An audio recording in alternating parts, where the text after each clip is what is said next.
What's up, y'all?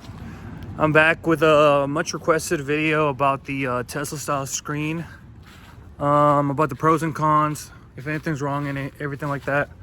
I will cover in this video. Let's get to it. All right, so I already used the car to go to work and everything, but this is startup time on a regular day. It's 82 degrees outside. As you can see, it instantly goes to your CarPlay. Once you set it up and everything like that, it just goes to it. It takes like 15-20 seconds to get to it. I guess I can start with the pros.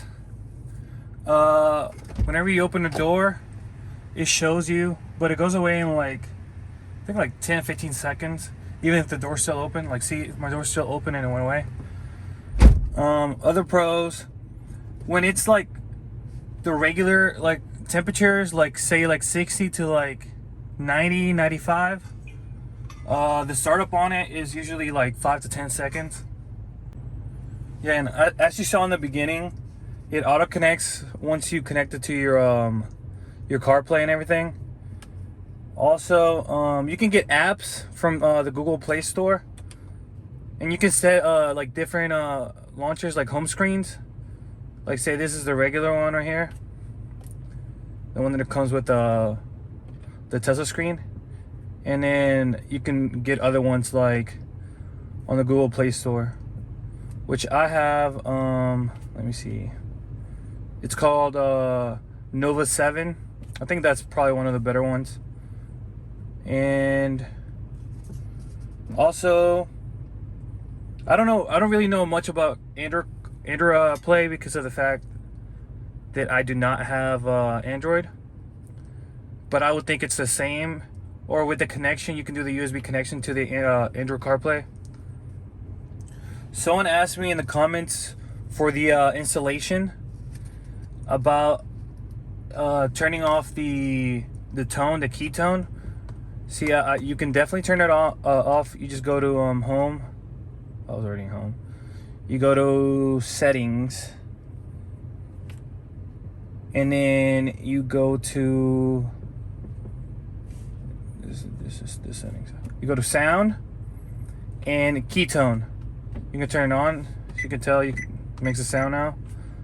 And then I like it without the sound. It's just annoying, to be honest. Another cool thing is that you can close the apps on the top right. You just swipe up on them, kind of like your phone and everything like that. Tells you the degrees outside, tells you if your Bluetooth is on, which it would have to be on for it to be on Apple Play. Also, you can set these knobs and everything else custom. If you want me to go into details about that stuff, I would have to make a different video. With the apps, what I really like is that you can well, on the App Store you can't, on the Play Store you can't download Netflix. I don't know why, but they don't have it on there. I had to look up a YouTube video on how to download it. But whenever you download Netflix, you would have to get on your hotspot for your phone, or say like Wi-Fi by your house. If you're close to it, like you have to have your car close to your house, your Wi-Fi, and then you can download movies and stuff like that, or like shows. So when you're like on the go and want to watch like a movie or a show, you just go into the Netflix app and play it. One thing that I do not like is that when you're on what's called CarPlay on your phone, or I'm pretty sure it's on Android too, you can't use your hotspot. So therefore, you won't be able to like say like stream it or something like that, or like watch YouTube, unless you download the stuff first and then use it later on. You can also play games on here, which I guess if you have kids, I don't have kids, but if you have kids, that's definitely a pro. But yeah, I don't really play games on here since I'm driving and stuff.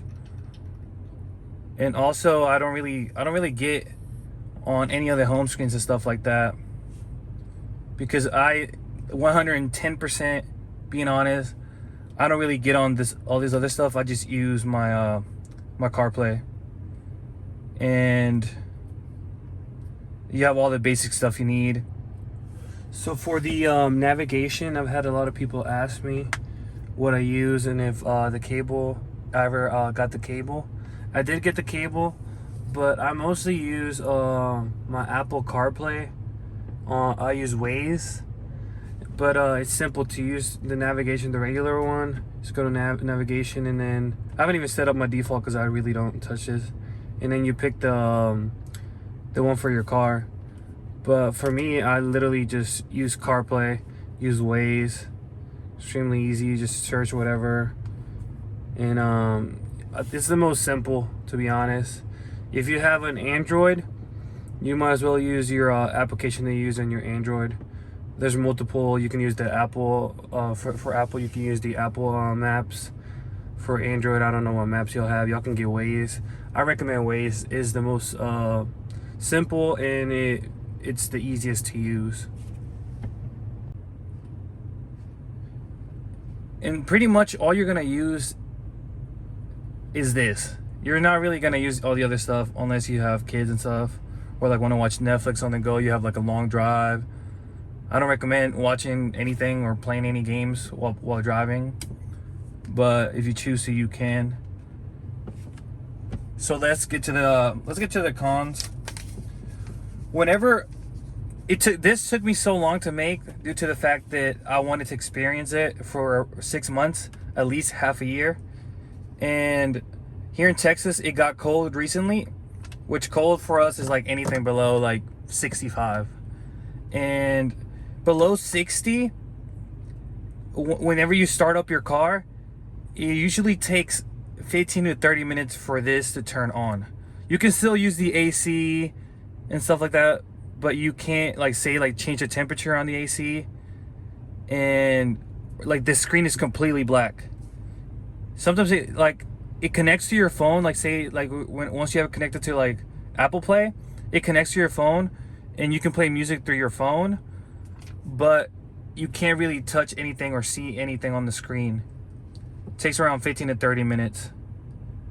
And when it's like hot, which is like above like say like 95, it's extremely laggy, and it takes like a little bit longer to load into to launch. Another thing that bothered me was that you cannot get into some settings because they had a set password. Let me look for the settings. It had a set password, and they did not give the password to you on like the box or anything like that. I had to literally email them to ask them for the password. Like, say, also over here, developer options, it had a set password, which I had to email them, and then they had to give it to me, and now I know how to get into it. The password that worked for me was 3368. See, it works. And now let me see for this one too.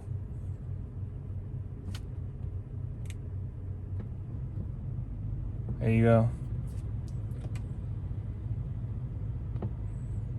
If y'all want me to make a video about the upgrades that I've made about with my car and stuff, just comment and let me know if you would like that. I've done a lot of things, as you can tell.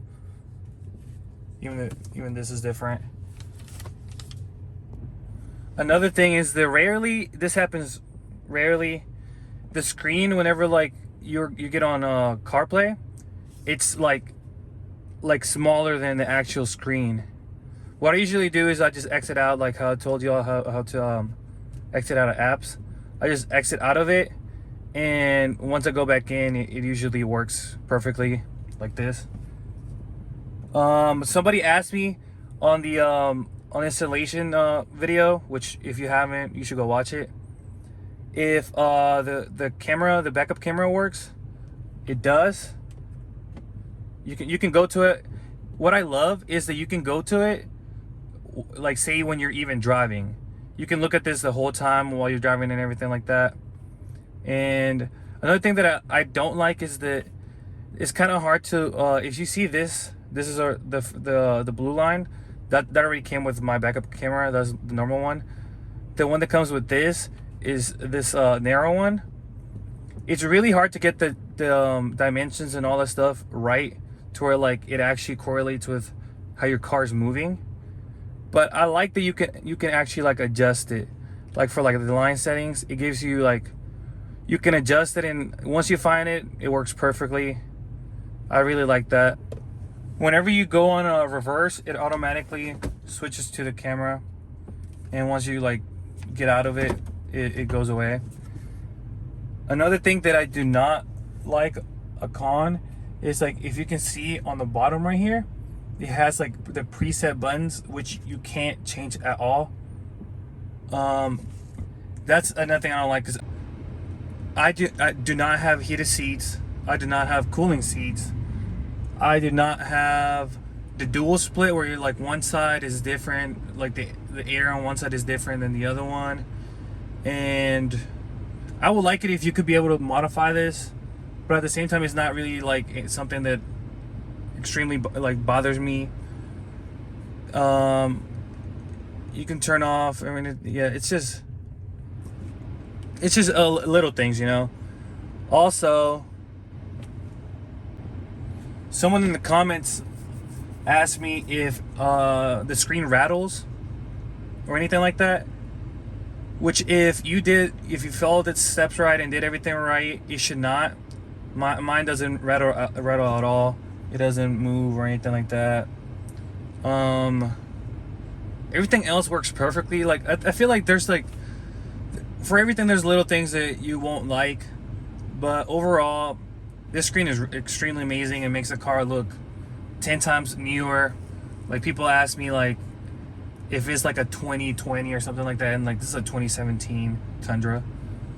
I would definitely recommend y'all to get it. And if y'all want me to make a video about like modifying little things or what you can do with the settings and all that stuff, leave a like and leave a comment. If y'all have any questions, I'll make sure to reply to y'all. And don't forget to subscribe. Y'all have a great day.